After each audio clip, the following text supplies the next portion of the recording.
On va accueillir le tzaddik. Il y a ici un élève du Rav qui s'appelle Monsieur Joseph Armand Waknin. Et juste en attendant le Rav Citroën, voilà, excusez-moi. Donc, simplement, c'était pour vous dire que nous avions les 23 conférences du Rav et le livre. Et pour ceux qui n'étaient pas là au début, ils sont disponibles à la tzaddik, Ori shel simcha, Ordaru ala tzaddik, Baruch haba. Baruch haba au Rav Citroën, Baruch haba Ephraim, Baruch haba tous ceux qui l'accompagnent. Bienvenue dans notre communauté. Ordaru ala tzaddik, Kavodato. Voilà, moi, à mon tour, je voudrais accueillir le Rav Citroën. J'ai un grand plaisir à le voir. Mais voilà, madame, c'est ce que je voulais dire. Voilà. Les Sarcellois, il faut les connaître.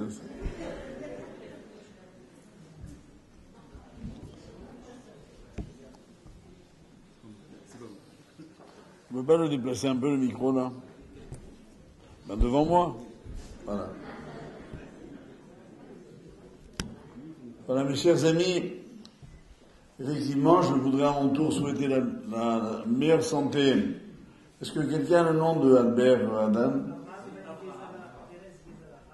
Michel Belach, Arotelon, Ram Yaakov, oui, Varer, Chantor, oui, Abraham, Ben Chazaram, Achak, Adjouachou, Shlam, Lorefoua, Shenema, Anna Lefanano, Anna Lefanano, Anna Lefano, Uskut Torah Tagel Bado, Yosif Ulo Shel Chaim Valimim, Ren Yiratzon, Ve'oman, Amen.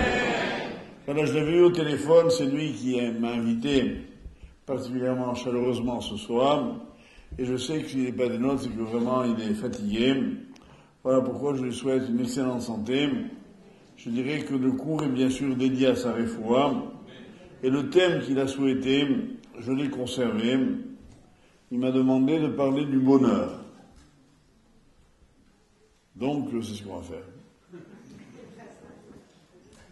Le bonheur, en fait, c'est très simple, c'est quand je suis à Sarcelles. Et quand j'ai quand même un peu développé,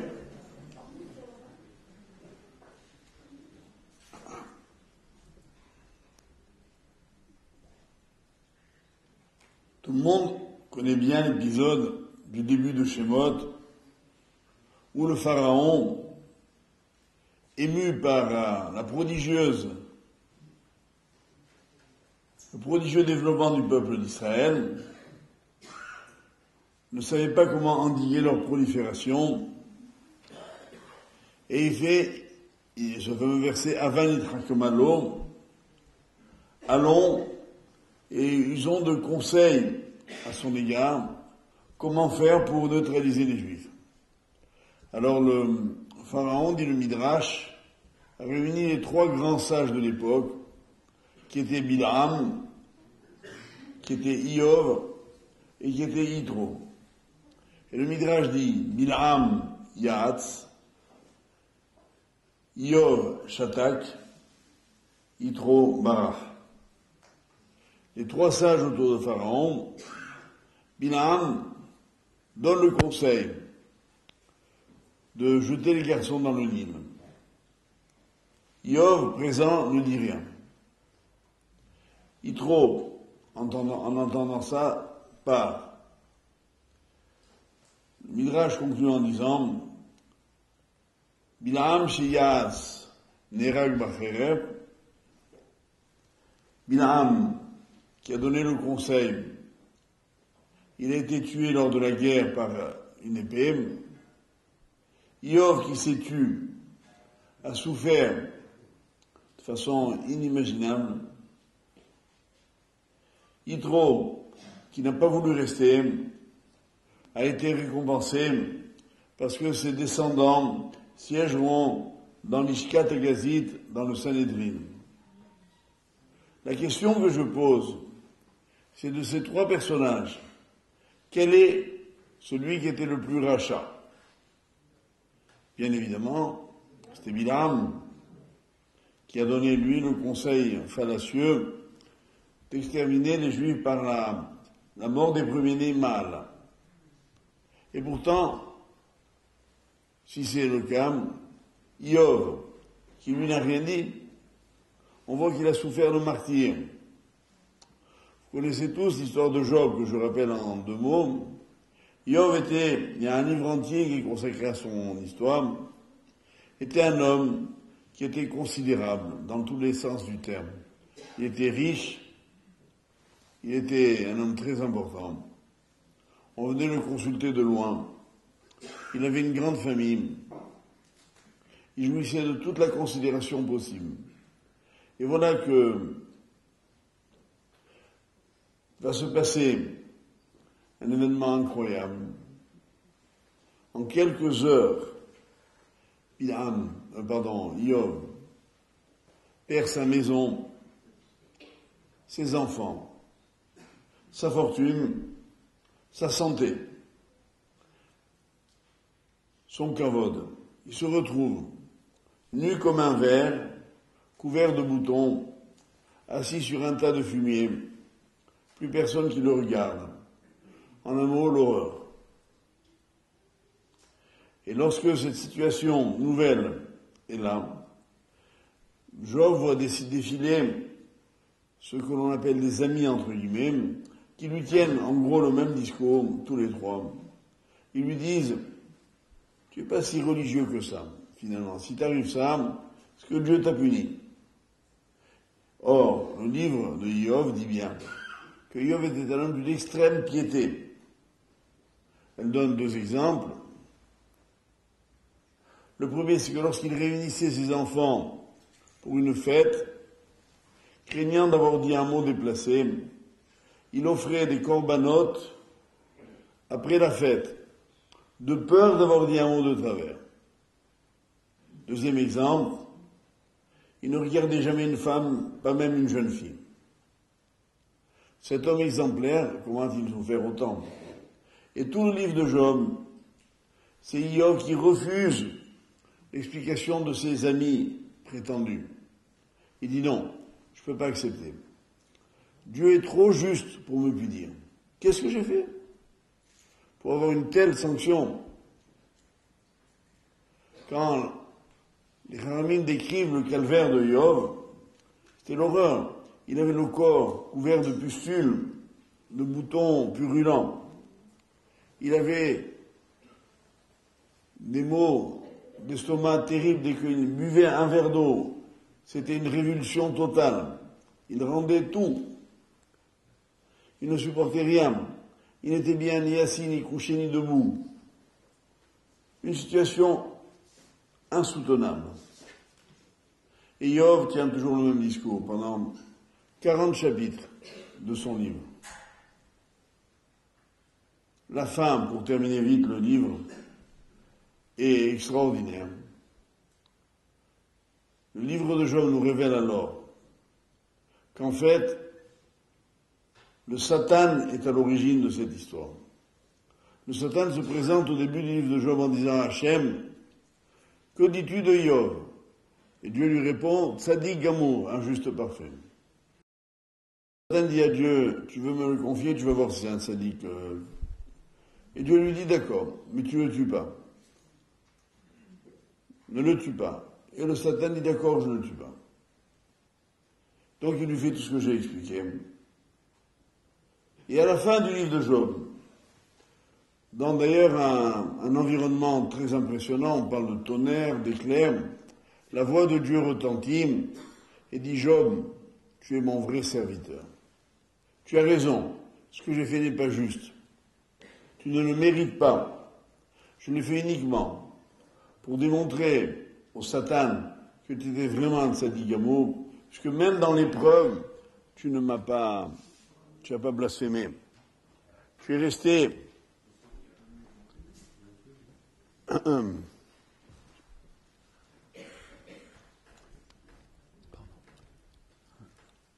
oui, je reviens demain, non? Non.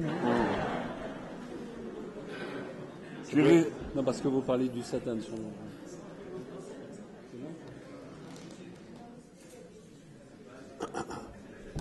Il y a un technicien.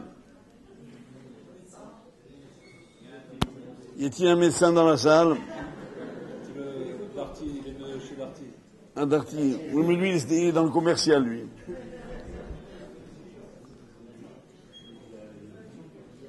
Bon, messieurs, dames, n'en profitez pas pour partir. Tu veux t'asseoir, toi, là? C'est bon? Attends, on va réessayer maintenant. Allez-y. Oui, c'est bon. Bravo les techniciens. Il n'y a pas comme Darty. Hein.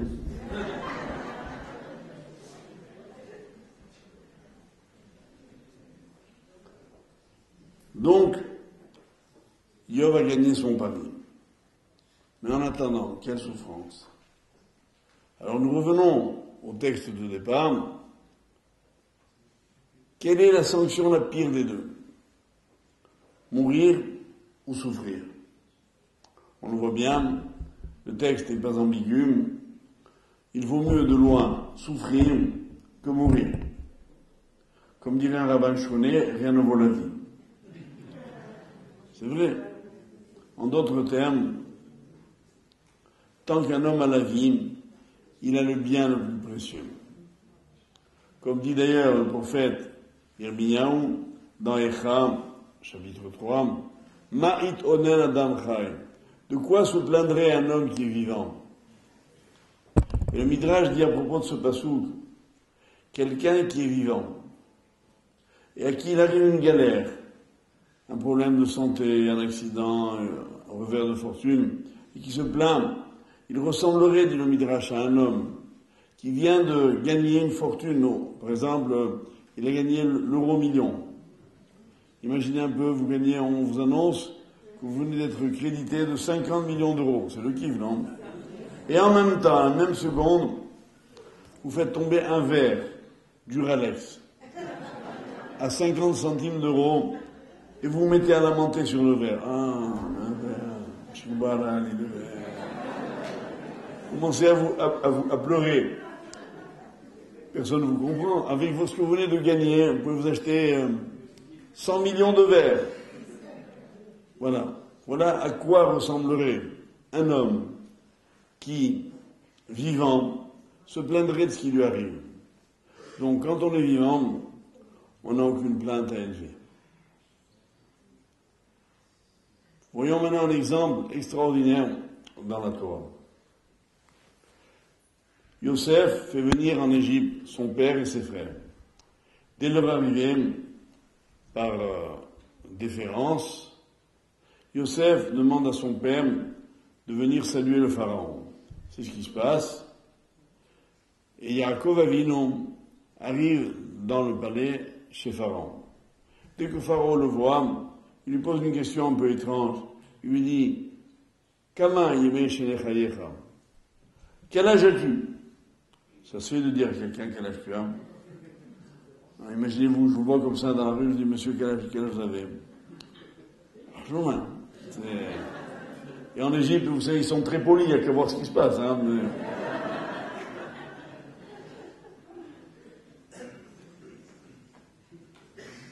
Évidemment, la question est surprenante, mais la réponse l'est infiniment plus. Voilà que Yaakov Avinu lui dit, Me'at veraim ayu yeme shenechayai. Ma vie était brève et mauvaise. Je n'ai que 130 ans. Vélo isigou. Et je n'ai pas, mes années n'ont pas atteint les années de mes parents au temps de leur pérégrination. Et Rami nous enseigne qu'à cause de cette phrase, on a retiré à Yaakov Avinu 33 années de sa vie. 33. Il va en effet mourir à l'âge de 147 ans, alors que son père Yitzhak est mort à l'âge de 180. Donc il va mourir 33 ans plus tôt que son père, parce qu'il a dit ça. La surprise, elle vient de ce que le Midrash dit, il n'y a qu'à compter les mots, du verset. Et vous comprendrez, pour chaque mot, Hachem lui a retiré une année. Il a été puni parce qu'il s'est plaint.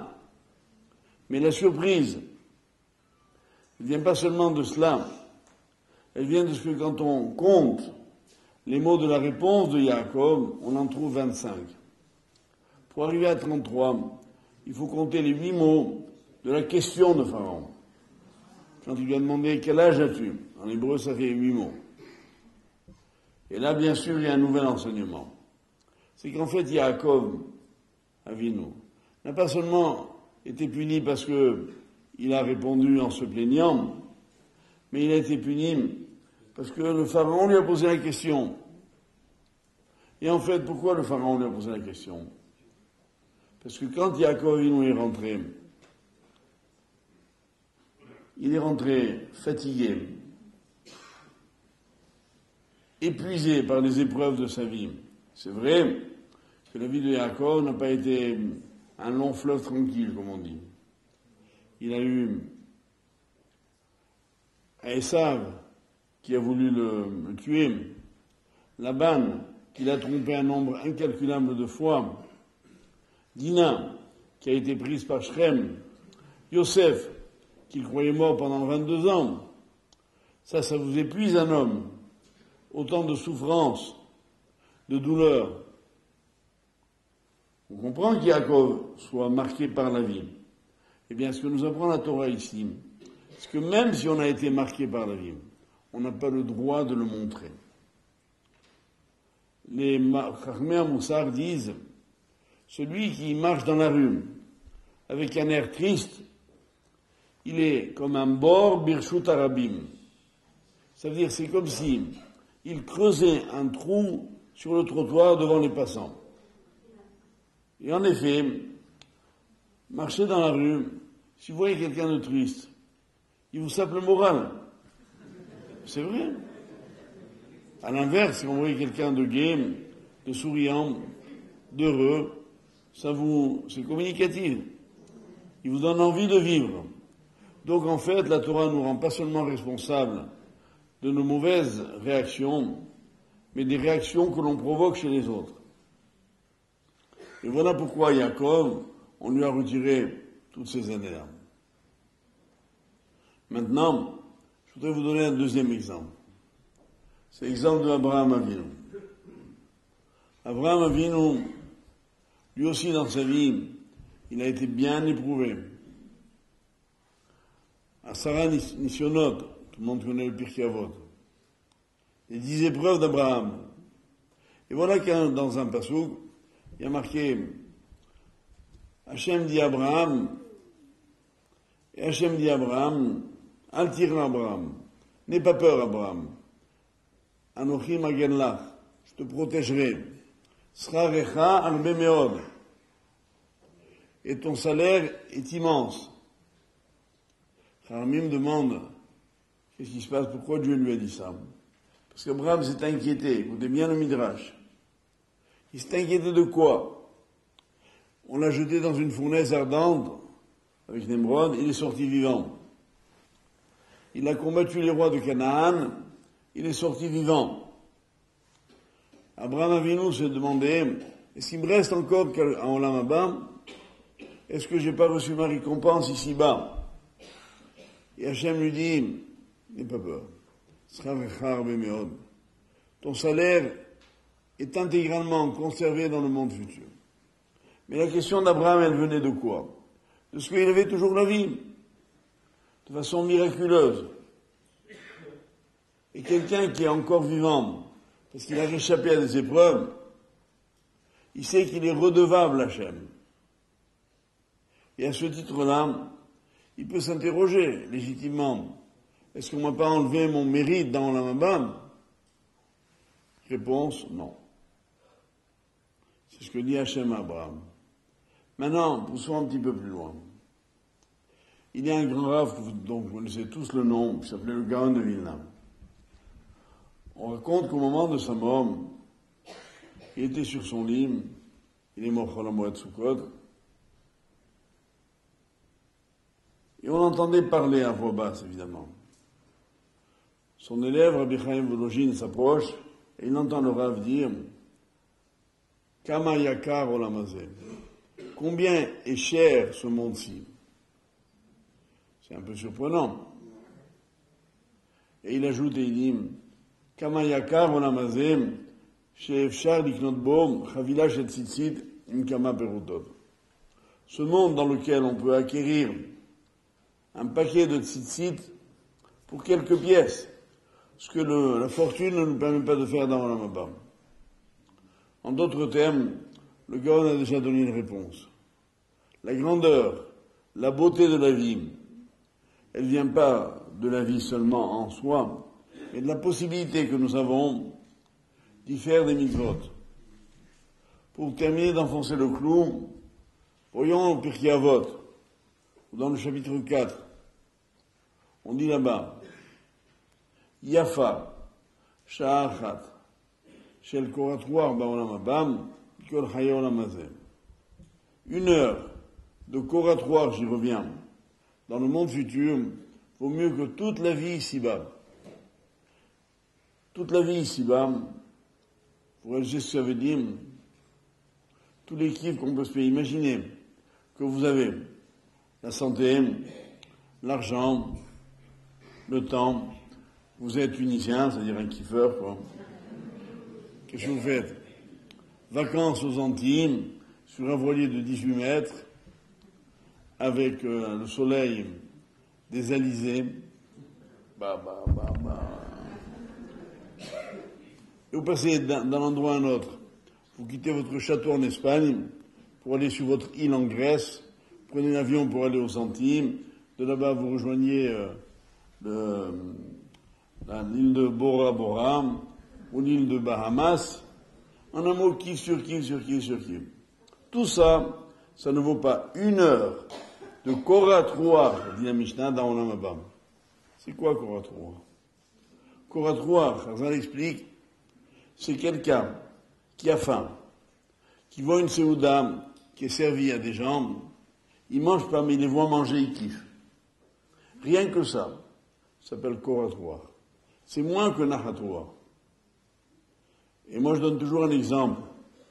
Celui qui a un exemple vrai, la reine d'Angleterre, il y a quelques années, elle avait décidé de permettre à tous les Londoniens qui le souhaitaient d'assister au palais de Buckingham, le siège de la reine, à un dîner. Alors ça se passait comme ça, imaginez un peu. Les gens pouvaient assister, mais à l'extérieur. Donc ils étaient installés dans la cour, derrière une vitre fumée, et ils payaient pour cela. Ils assistaient à quoi? Alors ils voyaient arriver les Rolls-Royce, dont les pneus crissaient sur les cailloux, les graviers de la cour. Elle s'arrêtait au pied de l'escalier. Un majordome venait ouvrir la portière arrière et descendait une dame bien habillée avec une belle robe longue, tsniout, avec à côté d'elle un monsieur très élégant, costume, smoking, nœud papillon, et ensemble ils gravissaient les quelques marches qui les séparaient de la salle dans laquelle étaient installées des tables avec des nappes blanches, des couverts en argent, des verres en cristal, des serveurs avec des gants blancs et des mets somptueux. Rien que pour voir ça, les gens payaient.